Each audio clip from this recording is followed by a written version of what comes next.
या अल्लाह, जब मैं मायूस हो जाऊं तो मेरी मदद फरमा, क्योंकि मेरी ज़िंदगी के बारे में तेरे फ़ैसले मेरी ख्वाहिशों से बेहतर हैं। तहज्जुद के सजदों की मंजिल कुन है। सुनो, अल्लाह साथ है तुम्हारे, वो संभाल लेगा। तुम परेशान नहीं होना और बस उस पर तवक्कुल रखना। वो बहुत जल्द तुम्हारा टूटा हुआ दिल जोड़ देगा। अनकरीब कुन फयकून के मौजज़े होंगे और जल्द ही दुआओं को उनकी मंजिल मिलेगी। अपने रब पर यकीन रखो, बल्कि यकीन कामिल रखो। इंशाअल्लाह वो आपकी ज़िंदगी भी आपके पसंदीदा रंगों से भर देगा। वो आपकी हर दुआ पर कुन फरमा देगा। वो जो चाँद को रोशनी से भरकर आसमान को सितारों से सजा देता है, वो तुम्हारी ज़िंदगी में भी ऐसे सुकून भर देगा कि फिर कोई दर्द तुम्हें न सता सकेगा। हौसला ना हारो, अल्लाह है ना।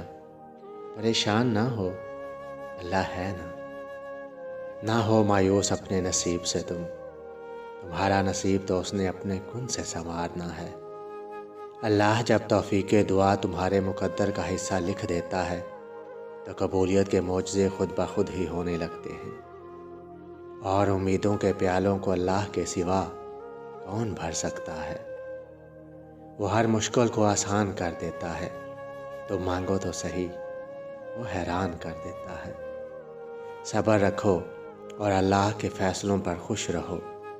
तुम्हें बेहतर नहीं, बेहतरीन मिलेगा। बस थोड़ा सब्र करो। इन मुकर्रर करदा आजमाइशों के बाद तुम्हारी चाहत तुम्हें नवाज दी जाएगी। या रब, अपने कुन के मरहलों में एक नाम मेरा भी लिख दे। सुनो, परेशान मत हो, बेहतरीन वक्त पर बेहतरीन ही मिलेगा। तहज्जुद का मतलब ही दुआओं पर कबूलियत की मोहर है। वीडियो अच्छी लगे तो चैनल को सब्सक्राइब, वीडियो को लाइक और शेयर ज़रूर कीजिएगा। अपना और अपने प्यारों का रखिए बहुत सारा ख्याल। हमेशा खुश रहिए और सलामत रहिए।